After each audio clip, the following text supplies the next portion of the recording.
नमस्कार मित्रांनो, मी राजेश माने यूट्यूबच्या बातमी.इन या न्यूज चॅनलवर आपल्या सर्वांचे स्वागत. मित्रांनो, 100व्या नाट्य संमेलनानिमित्त आज आपण जे गणेश कला क्रीडामध्ये आलेलो आहोत संकुलामध्ये. या ठिकाणी विविध कलाकारांची आपली भेट होणार आहे आणि आज आपल्याबरोबर आहेत जी मालिका रात्रीचा खेळ चाले, रात्री सुरू व्हायचे, रात्रीचा खेळ दाखवायचे, ते अण्णा नाईक त्यातली जी भूमिका वटवली होती, अतिशय खतरनाक भूमिका होती. ते म्हणजे बघितलं की तो पूर्वीचा जो रुबाब असायचा पाटलांचा, नायकांचा, सरपंचांचा, तो त्याच्यावर दिसत होता.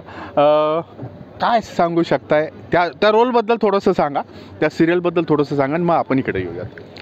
रात्रीच खेळ चाले हे का म्हणजे काय म्हणतात, एक मोठं मिरॅकल आहे असं मानलं जातं की आज त्याचे महाराष्ट्राच्या बाहेर कर्नाटकाचा काही भाग असेल, गुजरातचा काही भाग असेल, पूर्ण गोवा आणि पूर्ण महाराष्ट्र या पलीकडे जाऊन 7 समुद्रापलीकडे सुद्धा त्याची ख्याती एवढी आहे की विचारू नका. आणि तो जो रोल होता तो एक वेगळ्याच प्रकारचा रोल मला करायला मिळाला. मी अनेक मालिकांमध्ये, सिनेमांमध्ये कामं केलेली आहेत, पण अण्णा नायकासारखी एखादी भूमिका क्वचितच मिळते आणि त्याचं सोनं करण्याची संधी मला मिळाली आणि माझं भाग्य समजतो मी. आणि आता हा 100वा जो संमेलन होतो आहे, परिषद होती आपली पुण्यामध्ये आणि पिंपरी चिंचवडमध्ये उद्या आहे. हो, हा 100 वर्षाचा नाट्यसंमेलनाचा प्रवास आहे. त्यातल्या आपण काही प्रवासी आहोत जो मध्ये आलेला आहोत, तर तुम्ही काय सांगाल याबद्दल? मी बरीच नाटकं मी केली आहेत. मी ॲक्च्युली महाराष्ट्रभर माझ्या वडिलांच्या नोकरीमुळे वेगवेगळ्या ठिकाणी मला राहायला लागलं, त्यामुळे त्या गावात मी नाटकांचे प्रयोग केलेले आहेत. एकांकिका, राज्यनाट्य स्पर्धा केलेली आहे. पुण्यामध्ये तर मी बरीचशी नाटकं केली. त्यापैकी एक अतिशय महत्त्वाचं सांगायचं म्हणजे घाशीराम कोतवाल हे नाटक डॉक्टर जब्बार पटेल यांनी ते दिग्दर्शित केलेलं त्या काळी. त्याच्यानंतर 94पासून ते आजताक आहेत. म्हणजे आता परवा 7 तारखेला या नाटकाचा नाट्यसंमेलनामध्येच प्रयोग आहे, स्पेशल एक प्रयोग ठेवलेला आहे. गेले 30 वर्ष हे नाटक मी करतो आहे. त्यातली नाना फडणवीस ही भूमिका मी करतो आहे. त्या पलीकडे जाऊन मी लग्न नावाचं नाटक, त्याच्यानंतर आमदार सौभाग्यवती, असे असंख्य नाटकं मी केली. कालचक्र, अशी मोठमोठ्याली नाटकं मी केलेली आहेत. आणि याच्यातला मी एक प्रवासी आहे, याचा मला खूप अभिमान वाटतो. पहिलं नाट्यसंमेलनसुद्धा पुण्यातच झालेलं होतं आणि 100वं नाट्यसंमेलनसुद्धा आज पुणे पिंपरी चिंचवडमध्ये होतं आहे. ही इथल्या प्रेक्षकांसाठी, इथल्या कलावंतांसाठी खूप मोठी भाग्याची गोष्ट आहे. अशाच पद्धतीच्या विविध छटा, रोलमधल्या ज्या विविध छटा आहेत त्या, आणि मुळात जे स्टेजचे कलाकार असतात त्यांना पब्लिकचा जो रिस्पॉन्स आहे हा डायरेक्ट समोरनं मिळत असतो. तर रिटेकची हे नसते, जशी सिरियलमध्ये चित्रपटांमध्ये नसते, आणि पब्लिक रिस्पॉन्स तुम्हाला लगेच मिळत असतो. म्हणजे तुमचं काही चुकलं तरी पब्लिककडनं तशा शिट्ट्या, म्हणजे जाण्यासाठी टाळ्या, असे काय अनुभव, किंवा चांगलं झालं की एक वेगळी दाद? नाही, असं कधी माझं चुकल्याचं मला अनुभव नाही आहे. चुकलंच नाही, पण एक चांगली. परंतु एकदा एक घटना घडली होती अशी की ती मला सांगायला इथं आवडेल की घाशीरामचा प्रयोग होता आणि त्याच्यामध्ये एका ठिकाणी एक नृत्याचा एक प्रकार असतो. तो नृत्य झाल्यानंतर माझी त्यातली एंट्री होती आणि तिथे ती फुलं, आमच्याकडे नॅचरल खरी फुलं जी आहेत ती उधळली जायची. तर ती उधळलेली होती आणि तिथून चालत येताना असताना मी अचानक पाय घसरून त्याच्यावरनं पडलो खाली आणि प्रेक्षकांना काही लोक हसली. तर तो प्रयोग जो आहे तो इप्टा या अतिशय मोठी नाट्यसंस्था आहे भारतातली, त्या संस्थेच्या त्यांच्या ह्याच्यासाठी दिलं होतं आम्ही तो शो. आणि तेव्हा ए.के. हंगल हे नाटकाला बसलेले होते स्पेशली. ए.के. हंगल हे फार मोठे थोर नट. तर त्यांनी स्टेजवरती येऊन अक्षरशः प्रेक्षकांना झापलं की एखादा ॲक्टर पाय घसरून पडतो आणि तुम्ही हसता, म्हणजे उलट त्याच्या मदतीला कोणी तुम्ही धावला असता तर मला आवडलं असतं, पण तुम्ही ते करू शकत नाही. तर असे प्रकारचे ॲक्सिडेंट होतात. ही एक फक्त गोष्ट आहे, अदरवाईज मी विसरलो आहे किंवा काही असं कधी माझ्यावर घडलेलं नाही. आणि जरी तसं झालं तरी हे स्टेज कलाकार आहेत, ते निभावून घेतात एकमेकांना सांभाळताना. खूप वेळा आम्ही पाहिलेले स्टेजवर, कारण की तुम्हाला चित्रपटात रिटेक कट करू शकतो डायरेक्ट, पण इथं तुम्हाला नाही करता. तीच तर थिएटरची खासियत आहे ना, की 3 तास तुम्हाला हे नाटक प्रेक्षकांना समोर सादर करायचं आणि त्यांना खेळवून ठेवायचं. आणि ते इतका गिव्ह अँड टेक असतो त्याच्यामध्ये की कोणाचं काही बारीकसं जरी चुकतंय किंवा चुकणार आहे असं संशय जरी आला एकमेकांना तरी ते सांभाळून घेतात. हां, आणि मराठी नाटक एक फार समृद्ध नाट्य आहे, कारण इतर ठिकाणी प्रोपगंडा नाटक केलं जातं, पण मराठीमध्ये जे लेखनातले प्रयोग, सेटिंगमधले असतील, दिग्दर्शनातले असतील, अभिनयातले इतके मोठमोठ्याले प्रयोग यात इथल्या लोकांनी करून ठेवलेत की त्याला काही तोडच नाही. असेच वेगवेगळ्या दिग्गज कलाकारांना आपण भेटत राहणार आहोत. सर, धन्यवाद. आणि तुमच्याकडनं अशाच वेगवेगळ्या प्रकारच्या कला आम्हाला बघायला मिळाव्यात, आम्हाला प्रेक्षकांना बघायला मिळाव्यात ही अपेक्षा ठेवतो. धन्यवाद. मित्रांनो, आजच्या या 100व्या मराठी नाट्य परिषदेनिमित्त आज या ठिकाणी आपण जसं पाहिलं की वेगवेगळे दिग्गज कलाकारांची आपली भेट होणार आहे आणि त्याच ह्याच्यामध्ये डॉक्टर गिरीश सर आपल्याबरोबर आहेत. सर, या 100व्या नाट्य महोत्सव जो होतो आहे यातल्या आपण अनेक काळ या स्टेजवर आहात, कलाकार आहात. पूर्वीचं नाट्य, आत्ताचं नाट्य आणि मधलं नाट्य, या 100व्या निमित्त तुम्ही काय सांगाल? थोडीशी सगळ्यात आधी तर मनपूर्वक अभिनंदन करतो अखिल भारतीय मराठी नाट्य परिषद मध्यवर्ती शाखेचं. याचा मीही काही काळ पदाधिकारी होतो. 2 वर्ष मी या नियामक मंडळात होतो. यावर्षीच नाही आहे, पण मनपूर्वक अभिनंदन. 100 हा आकडा मोठा आहे. त्यातली 38 वर्ष मी रंगभूमीवर आहे, म्हणजे 38 वर्षापासून मी रंगभूमीवर कार्यरत आहेच. आणि यावेळच्या संमेलनामध्ये मला माझ्या नाटकाचा प्रयोग करायला मिळतो, हे एक अजून आनंदाची, भाग्याची गोष्ट आहे. उद्या सांगवीच्या फुले नाट्यगृहामध्ये माझ्या तुझं आहे तुझोबाची या नाटकाचा प्रयोग पण आहे. आणि अतिशय सुरेख प्रकारे हे आयोजित केलेलं नाट्यसंमेलन, याबद्दल मध्यवर्ती शाखेचं, पुणे शाखेचं, चिंचवड शाखेचं, सगळ्या शाखांच्या सगळ्या आयोजकांचं आणि त्यांच्या कार्यकर्त्यांचं आणि सगळ्या टीमचं, म्हणजे हा काही एका माणसाचं काम नाही आहे. सगळे कार्यकर्ते खूप हिरिरीने काम करतात. त्या सगळ्यांचं मी मनापासून अभिनंदन करतो, कौतुक करतो आणि त्यांना खूप खूप शुभेच्छा देतो. 64 कार्यक्रम, म्हणजे आजचा हा शुभारंभाचा कार्यक्रम आहे. इथं 8 ते 10 कार्यक्रम आहेत आणि उद्या आणि परवा 2 दिवसात 64 कार्यक्रम पिंपरी चिंचवडमध्ये आहेत. सगळे नाट्यगृह तिथले फुल केलेले आहेत. म्हणजे 100वा जे एक वलय असतं, वजन असतं, त्या पद्धतीने हे तयार केलेलं आहे. या संदर्भात तुम्ही काय सांगू शकता? का अभिनंदन मी सुरुवातीलाच केलं, दिमागदार पद्धतीने केलं, त्याबद्दल अभिनंदन करतो.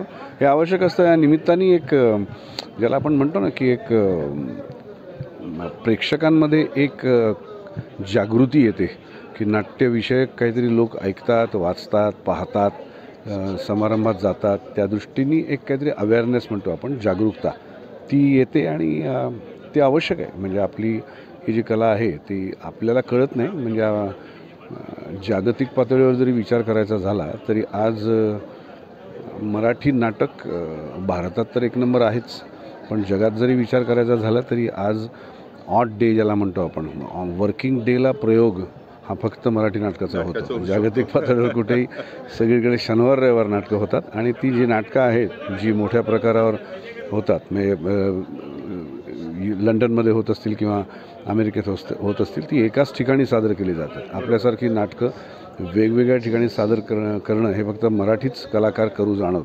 आणि त्यांनी ते यशस्वीरित्या इतकी वर्ष केलं आहे, तर त्याची आपल्याला किंमत कळली पाहिजे. आणि माझं असं कळकळीचं सांगणं आहे की नवीन पिढीने त्याकडे त्या दृष्टीने पाहिलं पाहिजे. त्यांनी हवं तर या सगळ्या गोष्टी त्यांच्या पद्धतीने जसं गुगलवर जाऊन सर्च कराव्या, त्याचा अभ्यास करावा आणि मग नाटकाकडे यावं. पण नाटक हे जगलं पाहिजे, ही जबाबदारी आता नवीन पिढीची आहे. आता असे संमेलन म्हणले की वेगवेगळ्या कलाकारांना, जे कलाकार आपण फक्त TV, पडदा, OTT, चित्रपट याच्यामध्ये बघत असतो, परंतु या निमित्तानं असे कलाकारांशी भेट प्रेक्षकांना थेट होत असते. आणि कलाकारसुद्धा एकमेकांना बरेच दिवस भेटत नाहीत, तुमच्या बिझी शेड्यूलमुळे असतात. आणि अशामुळं आपण इथं भेटू शकतो. असे संमेलनं आणि असे कार्यक्रम मुळं आता OTT असेल किंवा ह्याच्यामुळं प्रेक्षक, तरुण वर्ग थोडा बाजूला गेला आहे. परंतु अजूनही आम्ही बघतो की थिएटरमध्ये 40-45 वयातली असतात लोक, 35ली असतात. परंतु तरुणांसाठी आता जे यंगस्टर्स येतात ह्यासाठी काही वेगळा प्रयोग करणं गरजेचं आहे असं वाटतं का? मी आत्ता सांगितलं तसंच त्यांनी स्वतः, म्हणजे त्याच्या पालकांनी त्यांना, जसं आमच्या पालकांनी आम्हाला नाटक बघायला, जुने चित्रपट बघायला, काही क्लासिक्स ज्याला आपण म्हणतो, ज्याला काहीतरी मूल्य आहे असं बघायला सुरुवातीला भाग पाडलं आणि मग नंतर त्याची गोडी आपोआप निर्माण झाली आणि आम्ही जायला लागलो. तसंच आत्ताच्या पालकांनी पण करायला पाहिजे. नवीन मुलांना एकदा तुम्ही ती वाट दाखवलीत, पाणी दाखवलं कुठल्या विहिरीत, कुठल्या नदीत, कुठल्या तलावात मिळतं, की एकदा त्यांच्या गोडी कळली की मग ते मात्र जातात. हा माझा अनुभव आहे. तर हे नुसतं यंगस्टर्सचं कर्तव्य नाही, हे रंगकर्मीचं कर्तव्य आहे, हे पालकांचं कर्तव्य आहे. आणि प्रत्येक रंगकर्मी हा शेवटी पालक असतो, प्रत्येक पालक हा शेवटी प्रेक्षक असतो कुठे ना कुठेतरी. त्यांनी ही ड्युटी सांभाळली पाहिजे. मित्रांनो, अशाच पद्धतीने जसं आपण पाहिलं की वेगवेगळे कलाकार त्यांच्या पद्धतीने कला सादर करतच असतात, आपल्यापर्यंत येत असतात. आज या OTT असेल किंवा मोबाईल जमाना, गुगल जमाना जो म्हणतो, त्या गुगल जमान्यामध्ये सुद्धा नाटक टिकून आहे. कारण की रंगभूमीवर जे कलाकार हे कष्ट करत असतात हे बघण्यासाठी, लाईव्ह बघण्यासाठी आधीची पण आताहीच पिढी बऱ्यापैकी येते आणि नाट्य हा कधीच न संपणारा विषय आहे. अशी आता हा 100वा महोत्सव, 100 वर्ष हा महोत्सव सुरू आहे, ही सुद्धा एक ऐतिहासिक गोष्ट आहे तसं पाहिलं तर. आणि तो महोत्सव आपल्या पुण्यात होतो आहे, पिंपरी चिंचवडमध्ये होतो आहे. सर, आपली भेट झाली, आपण आमच्या चॅनलला 2 शब्द सांगितलेत, मोलाचे सांगितलेत. नाटकं बघायला सगळ्यांनी या. धन्यवाद सर. मित्रांनो, दादा कोंडके हे नाव सर्वांना माहिती आहे, ज्यांनी 8 सुपर डुपर हिट चित्रपट दिलेत. या दादांची ओळख सगळ्यांनाच आहे, महाराष्ट्रामध्ये दादांना सगळेच ओळखतात. परंतु दादांनंतर ज्युनियर दादा हे शंकर जाधव आपल्याबरोबर आहेत. दादा, काय सांगाल या नाट्य महोत्सवाचा? हा 100वा नाट्य महोत्सव म्हणजे आमच्या कलाकारांचा एक आनंदोत्सव आहे. आणि विशेष म्हणजे मी दादा कोंडके ज्यावेळेस दादा कोंडके असताना देखील दादा कोंडके मी करायचो. ऑर्केस्ट्रामधून, लावणीच्या शोमधून माझं एक पात्री पण आहे दादा कोंडके. मी 2 तासाचा एक पात्रीही करतो. दादांच्या जीवनावर मी संपूर्ण अभ्यास करून तो कार्यक्रम सुरू केला आहे. मी आत्तापर्यंत 2,500 कार्यक्रम केलेले आहेत सादर महाराष्ट्रात. 16 जिल्ह्यांचे पोलीस निधीचे शो केलेले आहेत. आणि मी एवढे आत्तापर्यंत जेवढे कलाकारांची जे गेलेले कलाकार आहेत, दादा जाऊन 25 वर्ष झाली, पण त्यांचा नावाचा रोडला किंवा रस्त्याला किंवा थिएटरला कुठे उल्लेख नाही आहे. हे का? व ते म्हणजे शिवसेनेचं तर अगदी सिंहाचा वाटा होता त्यांना शिवसेना मोठी करण्याची, तरी पण शिवसेनेवाल्यांनी त्यांचं कुठेही नावाचा उल्लेख केला नाही. तो करायला हवा. आज 25 वर्ष झाले तरी कुठेही उल्लेख नाही आहे. पण माझी एकच इच्छा आहे, मी त्यांच्या रूपात आज मी माझ्या 75व्या वर्षापर्यंत मी त्यांना जिवंत ठेवायचं काम केलेलं आहे. गेले 25 वर्ष झाले दादा आपल्यामध्ये नाही आहेत, परंतु या 25 वर्षात दादांना तुम्ही जिवंत ठेवलेलं आहे. थोडासा दादांचा काही तुम्ही सांगू शकाल? अहो, मी जरी शायरीचा डब सोडून सोंगाड्याचं तुंतून हाती घेतलं असलं तरी माझी शायरीतून प्रबोधन करण्याची सवय गेली नाही हो. गेली सांगून ज्ञानेश्वरी, माणसा परत मेंढरभरी, बोलण्याच्या अपराधातून व्यंगावरती पार करत करत अंतर्मुख करणं ही माझी शैली माझ्या रूपाने निघून गेली मंडळी. पण माझं करतो तर माझं आजमर राहिलं. मराठीतलं संपलं. मी तुमच्यासारखा सामान्य माणूस, लहानपणापासून कलेची आवड असताना अनेक कला पथकात, बँड पथकात काम करत करत इच्छा माझी पुरी करणं, मला भरपूर यश अमाप कीर्ती दिल्यानंतर मी चित्रपटाची दारं उघडली रसिक हो. अहो, 1 नाही तर 9 चित्रपट माझे सुरजित झाले. गिनीज बुक वर्ल्डमध्ये माझं नाव गेलं मंडळी. मी विश्वविक्रम ठरलो. 2000 मित्रांच्या सहवासात जातो, चित्रपटाच्या धंद्यात जातो. माझ्याकडे येणारा प्रत्येक कलाकार दिवसभर शूटिंग केल्यानंतर 5 लोकांनी घरी निघून जातो, कारण त्याचं घरी कोणतरी वाट बघणार असतं. अहो, माझं वाट बघणारं कोण आहे? घरात गेलं तर पाणी द्यायला बायको नाही, मंडळी मुलगा नाही. दगता आगीतून काढून 100 गाव घालण्याचं दुःख नसतं रसिको. या दादा कोंडकेला राजकारणी गुंजेच्या मापाने मोजलं गेलं. 32 कोटी रसिको मी तुमच्या जीवावर कमवली, पण एकाएकी जीवन जगत आलो, कारण सगळं माझं होतं मंडळी, सगळं माझं होतं. माझं म्हणीत होतो, मलाच त्यांनी सोडलं. जन्मजन्मीचं गळ्या तुझ्याशी नातं जोडलं. चल र वाघ नटलेला हा सोंगड्या, चाल ढोलकीच्या साचेबंद काढांचा चित्रपट, मराठी चित्रपटाच्या लोक कंटाळाच्या लावणी शोला. अशा दादांचे चित्रपट लोकांना खूप डोकं घेतलं आणि रसिकांनी देखील दादांच्या चित्रपटात डोकं घेतलं. डोक्यावरून मला आठवण आली, परवा मी न्हाव्याकडे केस कापायला गेलो. तिथे केस कापता कापता न्हाव्याने मला टावेल लावला आणि एक कुत्रा माझ्याकडे बघत होतं. मी कुत्र्याला बघत होतो. म्हणलं, हा न्हावी दादा कुत्रा का माझ्याकडे बघतोय? ते म्हणतं, काय न्हावी दादा माझ्यापेक्षा हुशार. तो म्हणला, तुमचे केस कापता कापता तुमच्या कानाची बाळी कधी कापून खाली पडेल आणि कधी पळवेल असा तो वाट बघतोय. तर रसिको, माझी एकच इच्छा आहे की या महाराष्ट्रात माझं आता 75 वय असलं, दादा 72 वर्षी गेले, पण देऊळून गेला वेळ विनवणी नाही राहिला सुगंध साधा. परमेश्वराच्या चरणी प्रार्थना करतो, दादा जन्म घ्या पुन्हा आता. त्यांचं कुणीतरी ह्या एवढ्या 25 वर्षात कुणी त्यांच्या नावाची दखल घेतली नाही आहे. तर माझ्या कळकळीची विनंती आहे की मी जोपर्यंत माझ्या जीवात जीव आहे तोपर्यंत मी दादा कोंडकेंना जिवंत ठेवायचं काम करणारच आहे मंडळी. रसिकांनाही सांगतो आणि सगळ्या नेत्यांनाही सांगतो, सगळ्या नाट्य परिषदेच्या लोकांना सांगतो, आज 100वा आमचा नाट्य परिषद महोत्सव असला तरी माझ्या अंतर्मनात दादा कोंडके घुसलेला आहे आणि दादा कोंडके मी अजून करतोय. माझ्या 75व्या मी डान्स करतो, कथ्थक शिकवतो, लावणी शिकवतो आणि माझे कार्यक्रम चालू आहेत. धन्यवाद धन्यवाद धन्यवाद. आपण गेले 30 वर्ष आपण या कार्यक्रमामध्ये दादांना जिवंत ठेवलेलं आहे. त्यामुळं आपलं धन्यवाद, आपले आभार.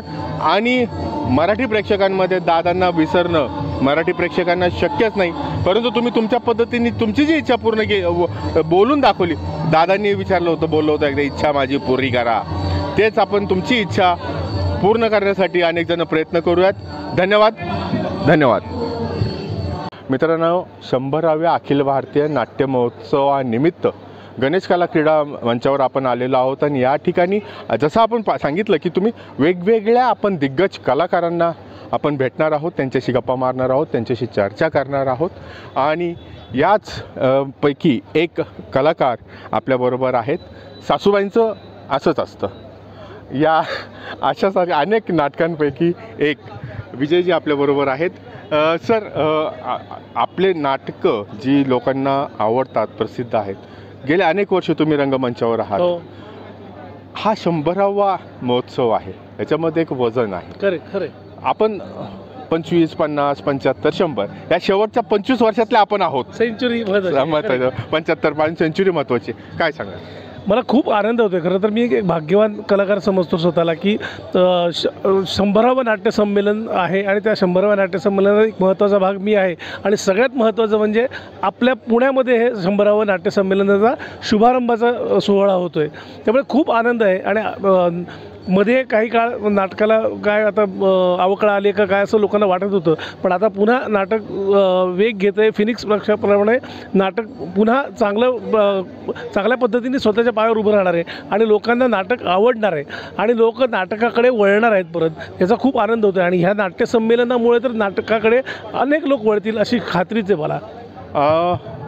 खरं तर आपण जशी एखादी नवीन गोष्ट येते, आता पूर्वी चित्रपट आले की लोक म्हणायचे नाटक संपलं, नंतर टेलिव्हिजन आला, नाटकाला आता काही चांगले दिवस नाही राहिले, नंतर सिरियल सुरू झाल्या 24 तास 12 महिने, त्यामुळे नाटकावर आलेलं आहे. आता OTT सुद्धा आलेलं, त्यामुळं तरुण पिढी जी आहे त्याच्यामध्ये गुंतली जाते.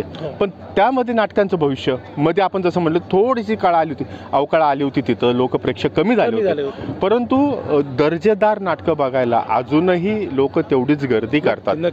आणि नवीन पिढीला अट्रॅक्शन करण्यासाठी म्हणजे एक नाट्यकर्मी म्हणून आपली जी कलाकारांची, दिग्दर्शकांची, निर्मात्यांची काही जबाबदारी आहे. कारण ते आपल्याकडं आज OTTने काय केलं, त्यांना आकर्षित केलं. तर आपण काय करावं असं वाटतं?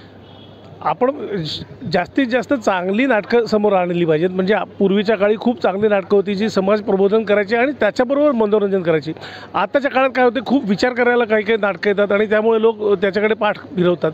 लोकांना विचार करायला जास्त लावू नका, त्यांचं मनोरंजन करा, जास्तीत जास्त त्यांना हसवा. कारण आयुष्यामध्ये खूप टेन्शन आहेत, काही ना काहीतरी वेगवेगळं चाललेलं असतं जगामध्ये. इकडे तिकडे करोना आला होता, मध्ये युद्ध चालले, हे चालले ते चालले, घरी प्रॉब्लेम्स असतात. ह्या सगळ्या प्रॉब्लेममधनं बाहेर पडण्यासाठी नाटक हा एक अत्यंत चांगला उपाय आहे. आणि जेव्हा तिथे तुम्ही हसता, तिथे तुमचं मनोरंजन होतं, त्यावेळेला तुमचं टेन्शन बाजूला होतं आणि त्या टेन्शनमधनं नक्कीच मार्ग येतो. त्यामुळे तुम्ही जास्तीत जास्त मनोरंजन करणारी नाटकं जर का प्रेक्षकांसमोर आणलीत तर प्रेक्षकांना ती आवडतील आणि प्रेक्षक नाटकाकडे वळतील. आणि हा माझा स्वतःचा अनुभव आहे. आत्ता मी एक नाटक करत होतो, मी, स्वरा आणि ते दोघं. आमच्या नाटकाला असे अनेक लोक आले की सर आम्ही हे नाटक पहिल्यांदा बघितलं, आयुष्यात पहिलं नाटक बघितलं आम्ही, पण आता आम्हाला असं वाटायला लागलं की नाटकामुळे खूप चांगलं मनोरंजन होतं. त्यामुळे आठवड्यातनं किंवा महिन्यातनं एक नाटक तरी आम्ही नक्की बघणार, हा विश्वास मिळाला आहे आम्हाला.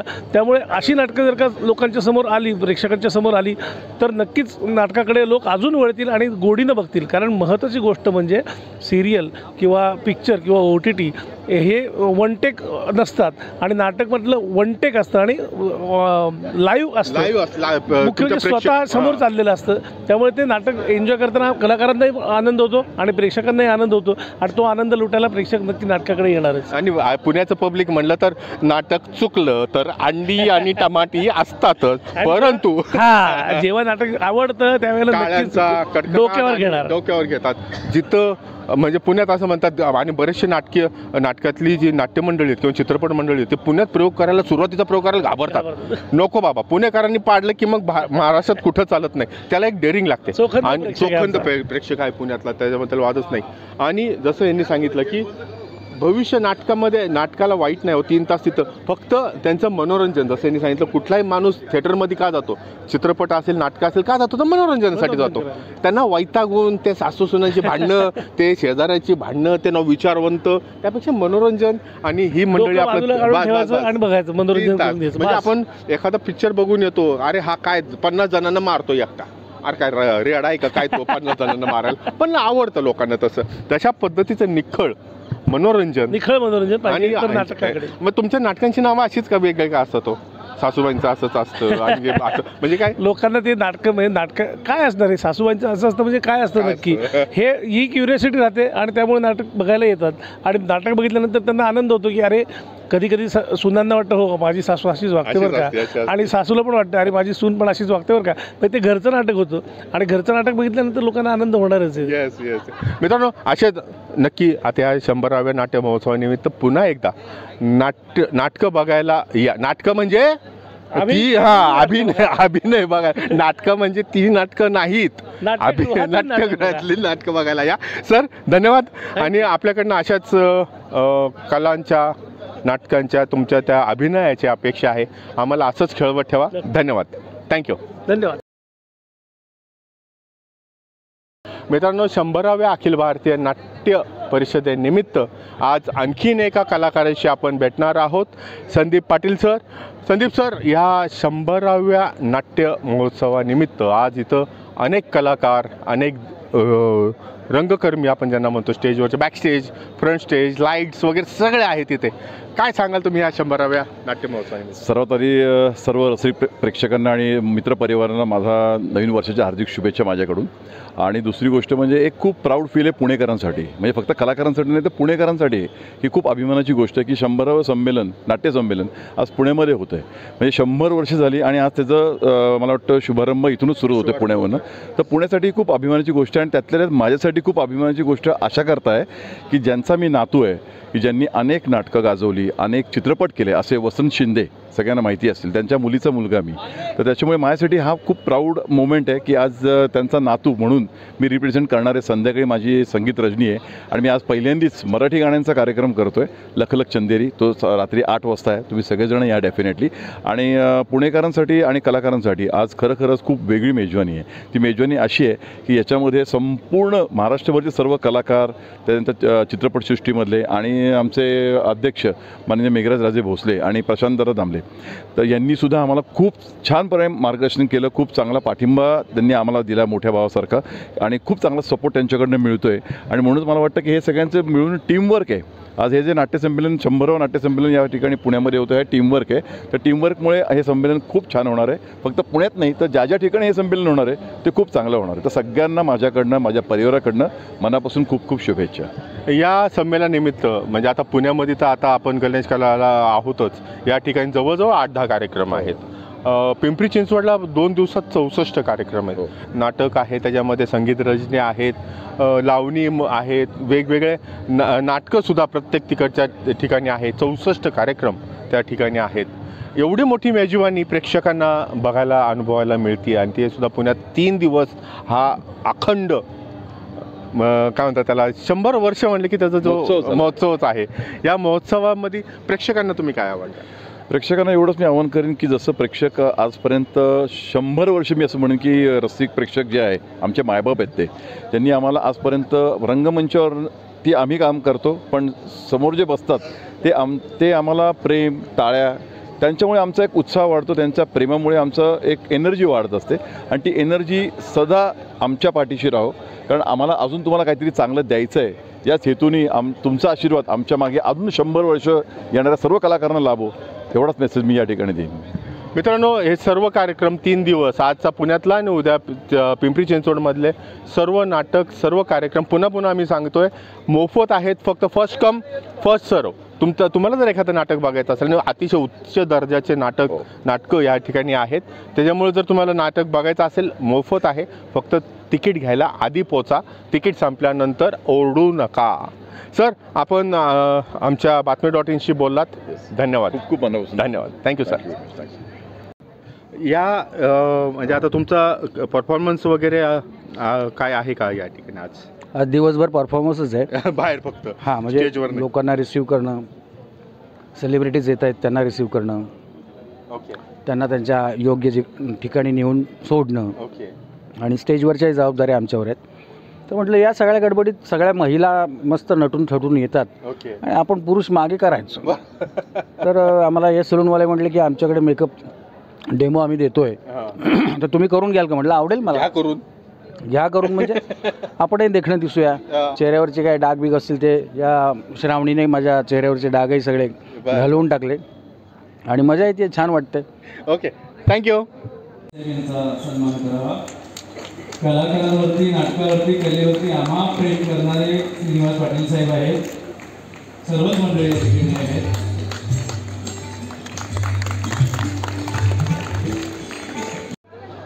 नमस्कार मित्रांनो, मी राजेश माने. यूट्यूबच्या बातमी.in या न्यूज चॅनलवर आपल्या सर्वांचे स्वागत. मित्रांनो, गाढवाचं लग्न हे नाटक पाहिलं नाही असे खूप कमी प्रेक्षक पुण्यातले असतील. म्हणजे आताची पिढी सोडा, पण पूर्वीच्या पिढींमधले गाढवाचं लग्न पाहिलं नाही. गाढवाचं लग्न खूप जणांनी लावलं हो, पण त्या गाढवाच्या लग्नांमधल्या प्रमुख म्हणजे जयमालताई इनामदार आपल्याबरोबर आहेत. ताई, गाढवाचं लग्न खरं तर खूप जणांनी लावलेलं म्हणजे पूर्वीपासून. परंतु तुमचा जो काळ होता त्या गाढवाच्या लग्नाला खरंच मजा यायची. त्या संदर्भात थोडीशी आठवण आम्हाला सांगितलं बरोबर. खरं तर मी सांगते की दादू इंदुरीकरांनी जेव्हा लग्न लावलं हे गाढवाचं लग्न, आणि तेच करत होते बरेचसे दिवस, आणि त्यांचं नंतर मग त्यांचं निधन झाल्यानंतर मग माझ्या मिस्टरांच्या लक्षात आले की एक चांगला प्रकार आहे, आपण करूया. म्हणून मी तेव्हा फॉरेनला गेले होते. मग त्यांनी मला फोन केला. मी म्हटलं अरे बापरे, मी म्हटलं गाढवाचं लग्न मी पाहिलेलं नाही कधीच, पण आता तुम्ही म्हणताय करायचं आहे, पण कसं काय, मला शक्य नाही आहे, मी एवढं कधी केलेलं नाही आहे. ते म्हटले तू ये तिकडून, मग बघू आपण विचार करू. आणि त्यांनी विचार केला, आणि मी जेव्हा इकडे आल्यानंतर मग मला सांगितलं तुम्हाला एक काम करायचं आहे गंगीचं. म्हटलं अहो मी कधी पाहिलं पण नाही आहे ते नाटक, आणि मी कसं करणार आहे, तुम्हाला काय करायचं आहे, मी बसून घेईन तुमचं काम. आणि मग प्रकाश इनामदारांनी माझं सगळं काम गंगीचं एक शब्द सगळं बसून घेतलं. खरं तर सगळं क्रेडिट हे त्यांचं आहे, माझं नाही. त्यातलं खरं तर म्हणजे आम्ही ते नाटक पाहिलंय ताई. अगं ए गंगे मी बोलते ना. मग मी म्हणजे मग त्यांनी मला जे काय शिकवलं किंवा त्यांच्या पद्धतीनंच हे पण गाढवाचं लग्न आणि प्रकाश इनामदारांनी वेगळ्या पद्धतीने मांडलं आणि ते केलं. आजच्या या 100व्या अखिल भारतीय मराठी नाट्य परिषदेनिमित्त आपण भेटत आहोत दे धक्का फेम. तसे त्यांचे बरेचसे चित्रपट आणि नाटक आहेत, परंतु अलीकडच्या याच्यामधलं जास्त फेमस असलेले खापरे सर आपल्याबरोबर आहेत. खापरे सर, ह्या 100व्या नाट्य महोत्सव जो होतो आहे या संदर्भात आपणही या 100 वर्षातले शेवटचे 20-25 वर्ष आपण या नाटक क्षेत्रामध्ये जोडलेलं आहोत, काय सांगाल? खरं तर नाट्यसंमेलन म्हणजे आम्हा सर्व कलाकारांसाठी, नाट्यकर्मींसाठी, नाट्यधर्मींसाठी एक प्रकारचा मेळावा असतो, ज्याच्यामध्ये आपली सगळ्यांची वेगवेगळ्या प्रांतातून आपण सगळे कलावंत मंडळी येतो, विचारांची देवाणघेवाण होते. आणि सध्या परिस्थितीमध्ये आपण नेमकं कुठे आहोत, आपली ही कला ही नेमकी कुठे आहे, तर तिला कुठे आपल्याला कुठपर्यंत न्यायचं आहे, ह्या सगळ्या गोष्टींची चर्चा ह्या संमेलनाच्या निमित्तानं होते. म्हणजे वर्षातून एखादा दिवाळा सण वगैरे येतो आणि मग सगळी भावंड गणपतीच्या निमित्तानं एकत्र येतात. तर मला असं वाटतं हा सोहळा त्यातलाच एक प्रकार आहे. हा सगळ्या कलांचा एक महायज्ञ आहे आणि ह्या यज्ञाला, होम हवानाला, आपल्या घरच्या कार्यक्रमाला कुठल्या कलाकाराला सांगायची गरज नाही. त्यामुळे इतक्या मोठ्या संख्येनं महाराष्ट्रातून, जगभरातून लोक इकडे येतात आणि अशा वेळेला आपण सर्वांनी हजेरी लावली नाही तर मग खरं तर म्हणजे तुमचे सगळ्यांचे शेड्यूल बिझी असतात. कोणाचे नाटकाचे दौरे असतात, कोणाचे शूटिंग चालू असतं, कोणाचं काय असतं, परंतु अशा निमित्ताने तुम्ही ज्यावेळेस एकत्र येतात आणि वेगवेगळे जुने सहकारी कलाकार असतील किंवा काही त्यांची भेट घात होती, जे अनेक कदाचित वर्षभर कदाचित होत नसेल, ती सुद्धा एक संधी या निमित्ताने मिळते असं वाटतं का? 100%. म्हणजे एकतर चित्रपटाच्या निमित्तानं आपण वेगवेगळ्या प्रांतात जाऊन वेगवेगळ्या कलाकारांची भेट होते. नाटकात फक्त काय होतं, मुंबईत जर नाटक कोणीतरी बसवत असेल तर मुंबईतले कलाकार असतात तिकडे, किंवा एखादा पुण्यातून आले असतो, एखादाच असतो तो. बरोबर आहे. इथे म्हणजे हा म्हणजे एक प्रकारचा हे म्हणजे ज्याला आपण मेळा आपण म्हणूया आपण, की अशा पद्धतीचा आहे. त्याच्यामुळे मला असं वाटतं की ना ह्या 2 दिवसामध्ये खूप काही चांगल्या गोष्टींची विचारधारा आपल्याला पाहायला मिळणार आहे. दुसरी गोष्ट म्हणजे नवीन गोष्टी आपल्याला आत्मसात कशा करता येतील या सगळ्या गोष्टींकडे आपण सर्व नाट्यकर्मींनी बघायला हवं आणि काही त्रुट्या असतील त्या सुधारायला हव्यात. आणि मला असं वाटतं काही शंकेला काही वाव नाही, इतकं जरा अप्रतिम सगळं चाललेलं आहे. आणि मला असं वाटतं की उत्तम नवनवीन लेखक दिग्दर्शक मंडळी येतात, कलाकार मंडळी येतात, तर ही मला वाटतं मोठी पर्वणीचं सगळ्यांसाठी हे व्यासपीठ मिळणार आहे त्यांना. पूर्वी खरं तर म्हणजे असं कॉलेजच्या काळांमधले जे विद्यार्थी असायचे ते नाटक किंवा हे चित्रपट याकडे जायचे, परंतु आजकालचा कॉलेज वर्ग जो तरुण आहे हा OTT किंवा इंटरनेटवर जास्त आहे. बरोबर. कलाकार म्हणून तुम्हाला काय वाटतं की असं त्यांना आकर्षित करण्यासाठी काय करणं गरजेचं आहे? मला असं वाटतं काय माहिती आहे ना, सगळ्यात महत्त्वाची आहे ती रंगभूमी, जो असा लिटमस पेपर आहे जिथे आपल्याला स्वतःला फाइंड आउट करता येतं, स्वतःला शोधता येतं की नेमकं मी कुठल्या प्रकारचा कलावंत आहे. आणि हे एवढं उत्तम व्यासपीठ आपल्याला ना, मला वाटतं हे बाळकडू रंगभूमीवरच आपल्याला मिळतील. बाकी इतर ठिकाणी तुम्हाला ते काही त्याचे एक्सपेरिमेंट करायला मिळत नाहीत. त्यामुळे मला वाटतं हे उत्तम दालन आहे. याचा पुरेपूर वापर करून अगदी एकांकिका स्पर्धा, राज्यनाट्य स्पर्धात मोठ्या संख्येनं सहभागी होऊन याचा पुरेपूर वापर करून स्वतःच्या कलागुणांना वाव द्यायला हवा. सर धन्यवाद. आज या नाट्य महोत्सवाच्या निमित्ताने आपल्याशी चर्चा करण्याची संधी आम्हालाही मिळाली आणि आमच्या चॅनलची आपण गप्पा मारल्यात. अशाच पद्धतीने आता पुढचे 2 दिवस पिंपरी चिंचवडमध्ये आहे, शक्य झालं तर आपण तिथंही भेटूयात. आपण आमच्याशी बोललात, धन्यवाद. थँक्यू. मित्रांनो, आजच्या या 100व्या अखिल भारतीय मराठी नाट्य परिषदेनिमित्त आपण जसं मागासपासून बघतोय, दिग्गज कलाकार या ठिकाणी आलेले आहेत. वेगवेगळ्या नाटक क्षेत्रात, सिने क्षेत्रात ज्यांनी काम केलेलं आहे आणि रंगभूमीला आपलं योगदान दिलेलं आहे. या 100व्या वर्षानिमित्त गेल्या 20-25 वर्षातले आपण सगळे प्रवासी आहोत.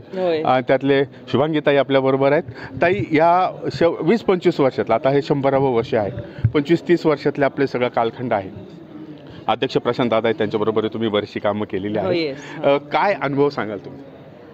ते नाट्यसंमेलन होणं एक तर खूप गरजेचं आहे, कारण की आज पण मी बसले होते, नाट्यधारा आम्ही बघत होते. तर आणि हा सगळ्यांसाठी खुला आहे हा कार्यक्रम. तर आपल्या मराठी माणसाला नाटकाविषयी प्रेम आहेच, तर अजून छान छान कार्यक्रम त्यांना बघायला मिळतात या निमित्ताने. आणि खरंच खूप प्रेमाने सगळे लोक येतात, त्याचा खूप आनंद आहे. आणि म्हणजे नुसतं मुलांना घेऊन मॉल्समध्ये जाणे किंवा कुठेतरी वॉटर पार्कमध्ये जाणं, त्याच्यापेक्षा या अशा संगीत रजनी असतात किंवा नाट्यसंगीत आहे. नाट्यसंगीत इतकं सुंदर आहे, तर ते मुलांनी पण बघावं, तरुण पिढींनी पण बघावं. म्हणजे स्टेजवर तरुण पिढी आहे, ती कुठेच जात नाही आहे. कोणा ऑर्गनवर पण आत्ता एक तरुण मुलगा बसलेला आहे. तर खूप आनंद होतो अशा एका काय म्हणतात कनातीखाली इतके सुंदर सुंदर कार्यक्रम होत आहेत. तर मी आवर्जून आली आहे, मला जितकं जमेल तेवढं मी अटेंड करणार आहे आणि सगळ्यांनी याचा आस्वाद घ्यावा. आज या वर्षीचं नाही, निदान पुढच्या वर्षीचं नाट्यसंमेलन. या संपूर्ण ह्याच्यामध्ये जसं आपण म्हणतो की पूर्वीपासून नाटकांवर म्हणजे काय म्हणतात घाव अनेक ठिकाणी झाले. TV आले, नंतर चित्रपट आले, नंतर आता OTT आणि इंटरनेट माध्यम यायला लागलेलं आहे. ह्यासाठी आता प्रेक्षक वर्ग तसा कमी होत चालला आहे नाटकांकडे, ही सगळ्या कलाकारांची खंत आहे. मात्र आता जे आहे, आता जो पुन्हा त्याला एक चांगला रूप येतो आहे, अशा निमित्ताने एक त्याची उजळणी होती. आपण इथं पाहिलं की नाटकं जी आहेत, नाटकांपासून लावणी आहे, लावणी संगीत रचनी झाल्या, नाट्यसंगीत झालं, अशा पर्वणी देण्यासाठी युवकांना अट्रॅक्शन करण्यासाठी काय करता येईल? नाही, मला असं वाटतं की थोडंसं दुर्लक्ष झालेलं होतं.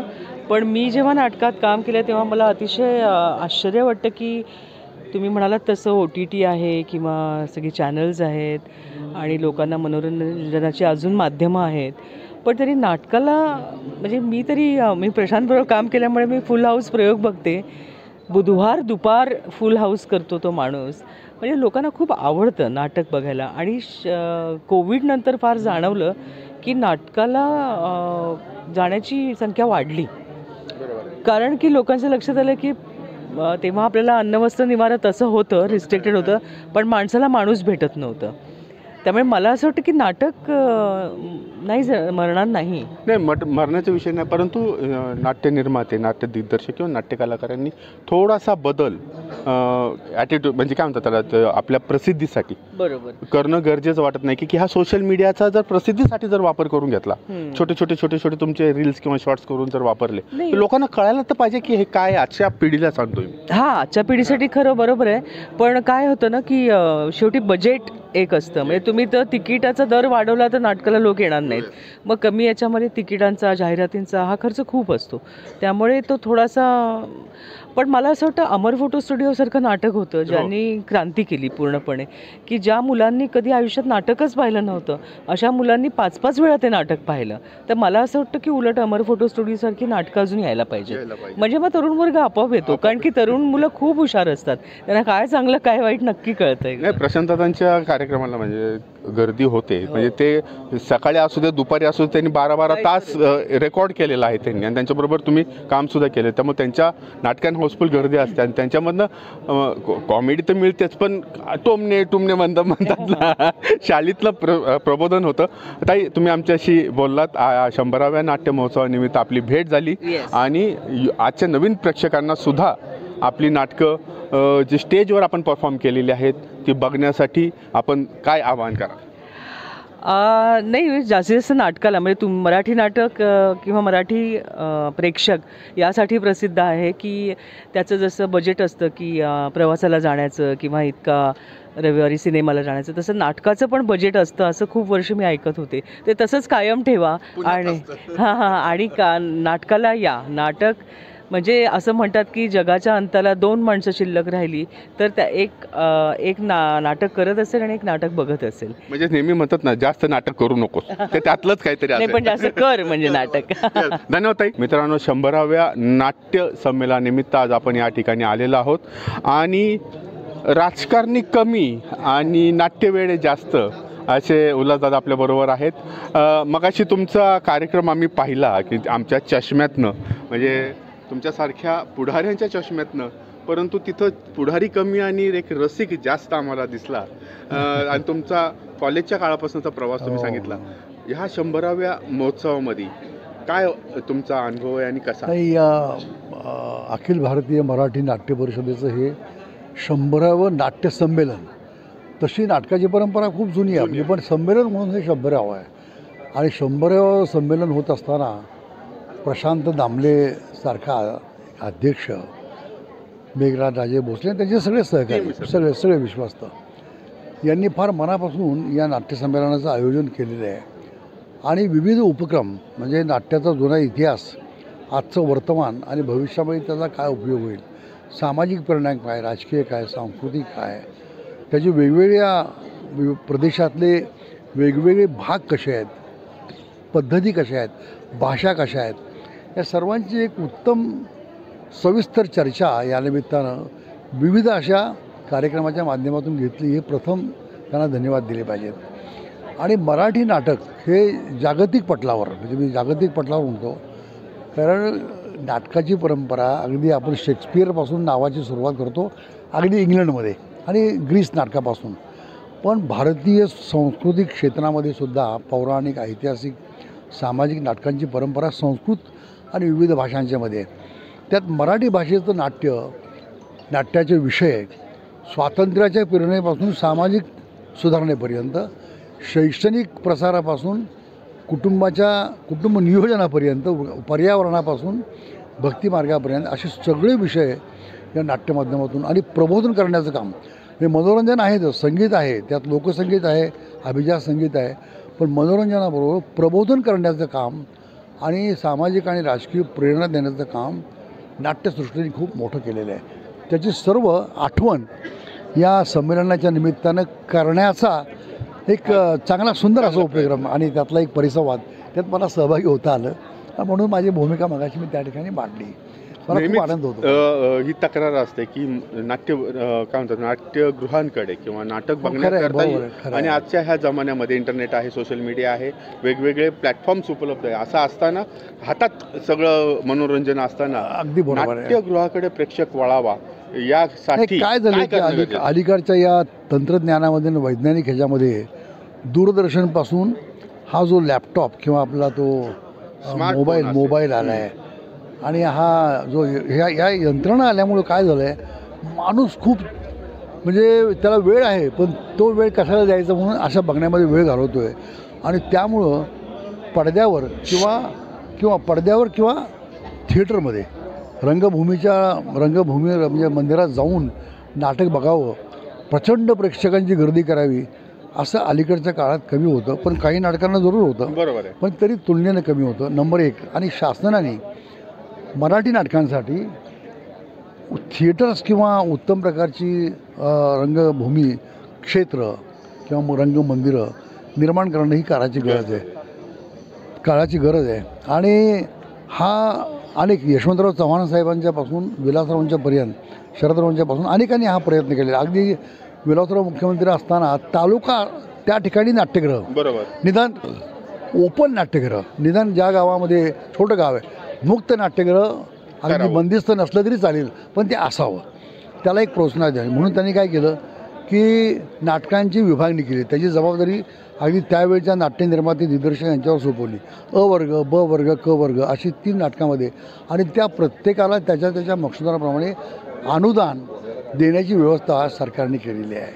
लोकनाट्यामध्ये ती केलेली आहे. पण हे सरकारचा एक सहभाग आहे त्यातला आणि तो कर्तव्य आहे त्यांचं.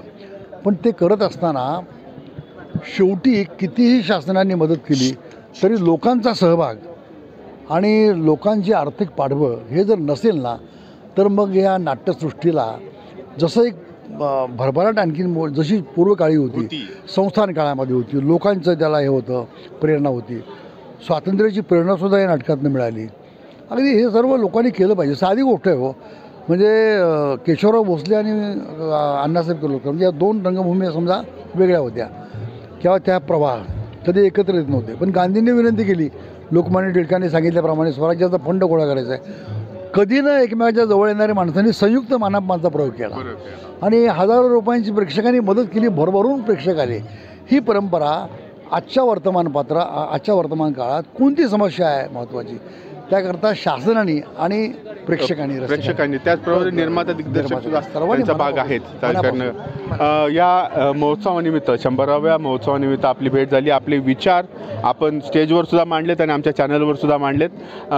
वेळोवेळी आपले अनुभव आमच्यासारख्या नवीन जी आहेत मंडळी त्यांना मिळत राहील. धन्यवाद सर, आपण दिलेल्या मार्गदर्शनाबद्दल धन्यवाद.